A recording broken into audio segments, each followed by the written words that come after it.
Mga ka-fishy, samahan nyo ako magkal ng aking goldfish. 10 days old na pala itong mga fry ko mga ka-fishy, which is sakto na para i-first call. And by the way, red white Ryukin to mga ka-fishy. So bakit nga ba nagkakal ang mga breeder? Simple lang ang sagot niyan mga ka-fishy. Nagkakal kami para ma-select yung mga magagandang fry. Once nakaselect na nga kami mga ka-fishy, ay mafo-focus naming palakihin ang mga selected namin.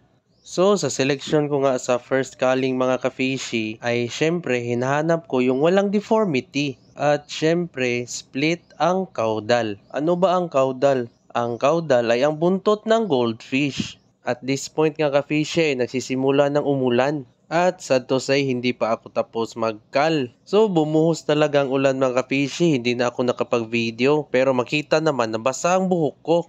Rain or shine talaga, basta kaling. Time check, 2:55 sa hapon. At hindi pa ako tapos. Pagod na. Halos buong araw hindi pa ako natapos magkal. May ged. Pero okay lang. Okay lang.